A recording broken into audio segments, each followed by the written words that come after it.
So the rest of the rooming module, the rest of the options would really be related to checkout. We can review checkout, and then moving kids from groups, from one group to another. Those are some scenarios that you might encounter.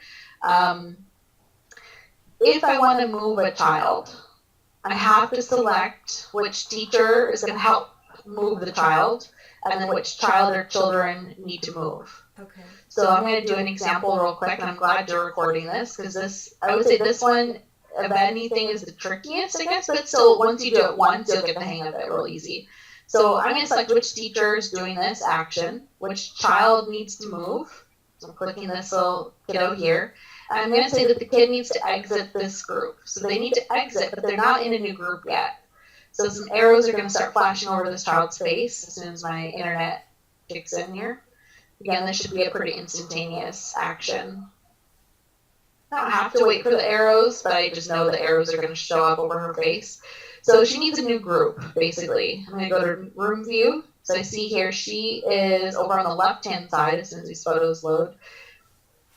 She's not in a new group yet. She needs a new group. So these arrows indicate that she's in transition.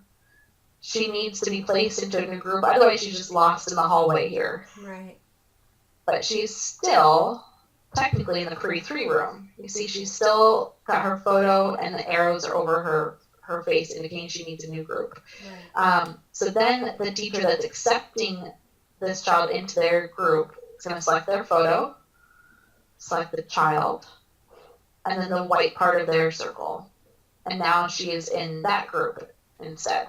Oh, okay. So she's no longer in pre-3, she's in pre-2. Got it. There's that little kiddo right there. Let's say it's at the end of the day, and my teachers are going home, they're clocking out, and the groups start to combine. Does that ever happen for you guys? Yes. Yes? Okay. Yes. Uh-huh. So I'm going to go into my pre-3 group again, and I'm going to say, you know what? I'm out of here. Let's say that I want to clock out, and I want to exit this group. I can't. Cannot remove the only teacher from a group while it has children. Move the children to other groups first, and then try again. So I would have to make sure they have a place to be before I can clock out. Right. So I can choose migrate group, which basically means combine. It's an all or nothing action. So I'm combining my group with pre-2. So it's going to combine all the kids and all the teachers, or both the teachers. So now I can get out of here. I'm like, okay, ready to go home. Get me out of here. And now just this one teacher is left with all of these kids. Okay.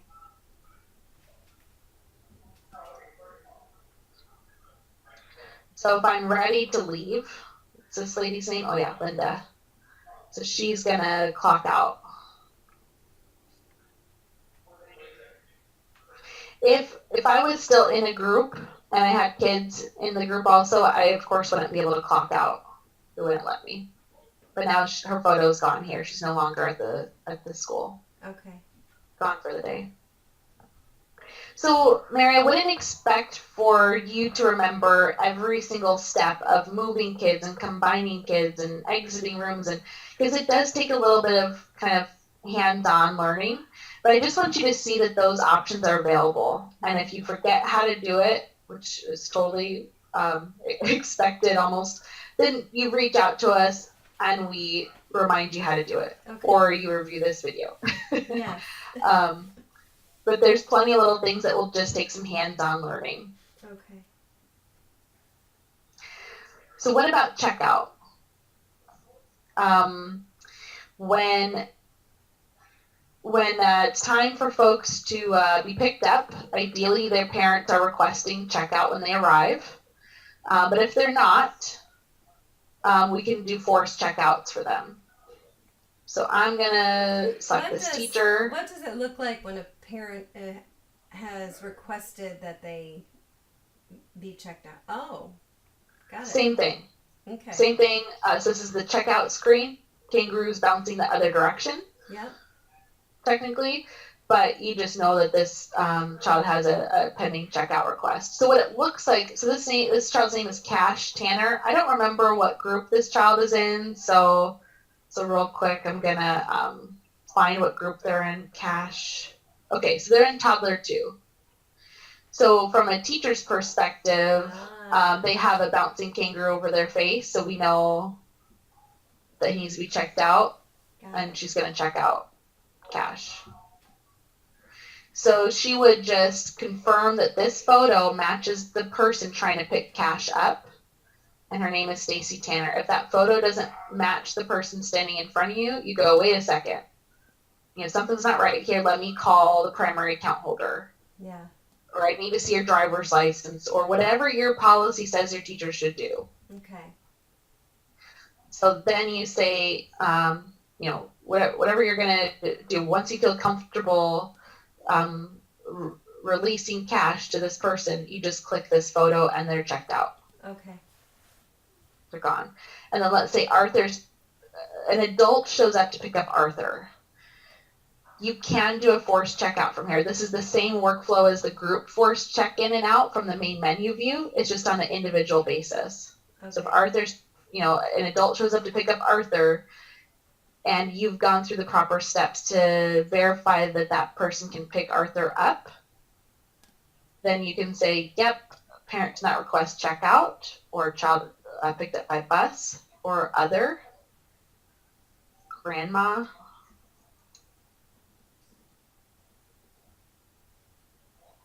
And I can do a forced checkout. Okay.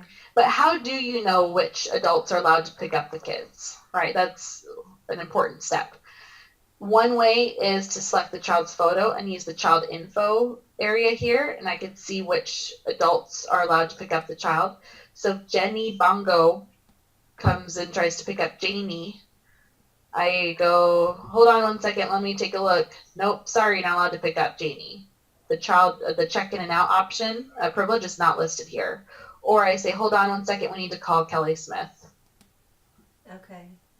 So again, that will come down to your policies. We have, it's a law in Michigan that they have to be put on the child information card by the parent for us to allow the child to be picked up. So, okay. Is there any way that we have control over that before they get to the classroom? Because if a parent adds them here but didn't add them on the written sheet, then it's possible that they are letting them go without. Yeah, that's something to evaluate for sure. Well, let's look at this. I'm in the main menu view, and I'm going to click on a child's name. So I'm just trying to think out loud a little bit. You can manage the privileges of guardians on behalf of a primary account holder.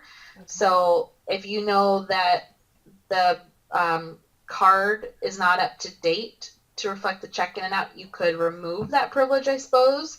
But to me, that might be difficult to manage. Like, how often do you have to check that? Or maybe like the primary account holder can still go in and add it for Kelly. Right. So even if it's not updated on that card, so that is something to kind of think through and how you want to manage that. Okay. Yeah. Trying to think of 5 other examples of schools that I know have had to do that.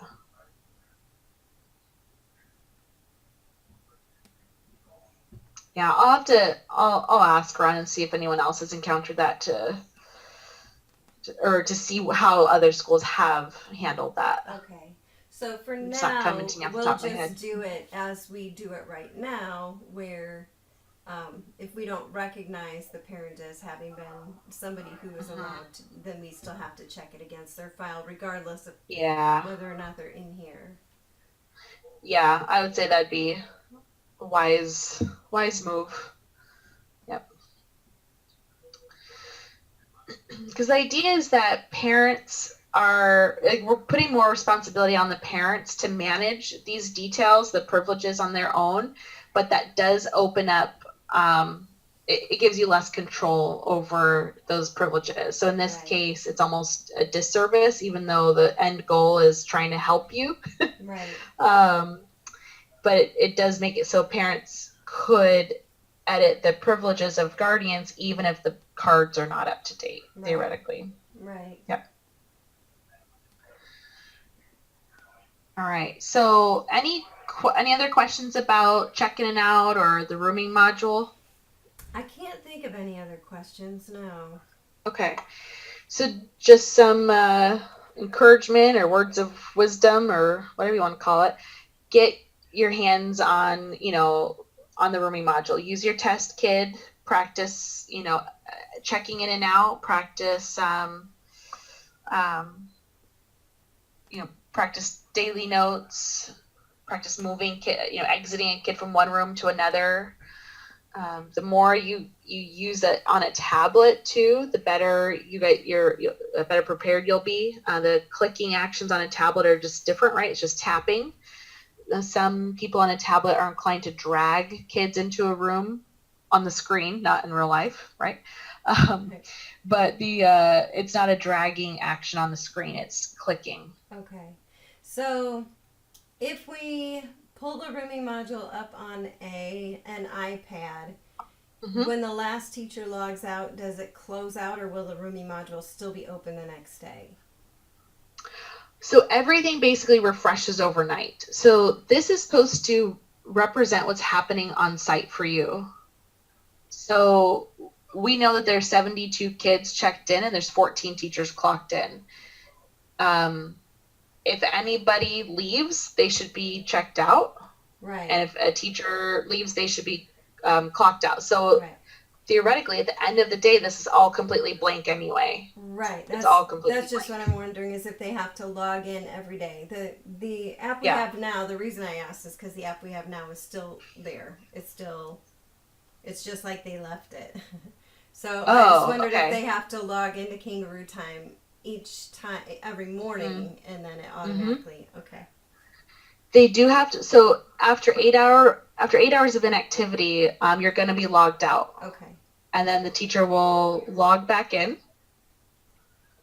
Whoever's first to access the system on the tablet, they'll log in first. They'll come into the rooming module. The next teacher that arrives will clock themselves in using this workflow here. So again, it doesn't matter who originally logged in. Right. Just, one teacher hands you the tablet, they hand it to the next person that needs to clock in, and they do it this way. Okay. Then they start opening up their new groups because all the groups close down as soon as the day ends, basically. So if there's no children, you could decide to close down the group. You can, as long as if there's no teacher there anymore, then the group closes automatically. So remember, I had preschool 1, preschool 2, and preschool 3. Well, preschool 3 is no longer here because I didn't have any kids or teachers in it. It went away. It closed. Right. So if everybody's checked out and clocked out, then all of the groups, all these circles close down and it's completely blank again. But let's say that someone forgot to clock out, like a teacher forgot to clock out at the end of the day. The system will clock them out in the middle of the night. It refreshes, clears everything out. And they do have to clock in again in the mornings. Yeah, that's the goal. Yeah. Yeah, that is the goal. So if somehow it happens that a parent and a teacher didn't take that step, and it's like 20 minutes later and we're just realizing it, that's okay. You can edit a timestamp. So if a child, let's say Ryan McDermott, was actually checked out at 4 o'clock, not 4:47, you can edit that for sure. That's what I needed to know. Yeah. Okay, so we're good. Yeah, if the system does it in the middle of the night, it means someone messed up. Right. That's where we don't want to make it easier for you guys to fix a timestamp. As long as at the end of the day at 6 o'clock we're looking at this and there are no children anywhere, then it's not going to have an issue. Good. Yeah. Exactly. Yep. Exactly. Okay. So I mean, you could, as a way to double check, obviously if there's kids in here, you want to say, oh, let me go through this and just double check who, oh yeah, that's right, Alex, I know he left. I saw his dad pick him up. We just messed up. We forgot to, check them out. You could go through and do a forced checkout for those kids. Yeah. You could also do it in the group checkout view here and go, oh, yep, I know he was picked up. I know Anna was picked up. Anthony, and you can go through and check them out. So that at the end of the day, the goal is no matter what, the kids are checked out, Right. and then you can always edit their timestamps. So. Right. And really, it would be highly unlikely that both the parent and the teacher didn't take the step. Yeah. So I'm sure it won't be Yep. an issue. So in the attendance records, you'll be able to see who did what actions. Okay. When the children were checked in and out. And then I'm going to try and pick a child where this is a little bit more realistic here to see some actual data. So Arthur, I'm going to focus on Arthur. So I can search by which child I want to view and the start and end date. I'm going to hit search. And this, if I hit report, it will show me a little bit of different information. So I'm going to show that. You can see how many hours per day they were here for. This one was incomplete because nobody checked them out. So that's where that's going to get you into trouble if nobody checks them out. Okay. But for this time period between 12/1 and 12/7, this is the total hours that they were here. Okay. And then this is a day-by-day breakdown. If you want to export that or download it to a PDF or a spreadsheet, you can do that. So that might be useful for your DHS kids. Yeah. Not sure. If you need to provide a report to anybody, this would be helpful. Yeah. Helpful data. You can also filter by which classroom you want to look at, or 2 classrooms at a time. Get out of these kiddos. There we go. So I'm looking at 2 classrooms for this time period. Okay. Think that will be helpful? Yeah. Good. Hope so. Alrighty. I think that's all we need to cover regarding the teacher workflow. Just know that there will be some scenarios that come up that maybe we didn't go over, or a little refresher that might be needed.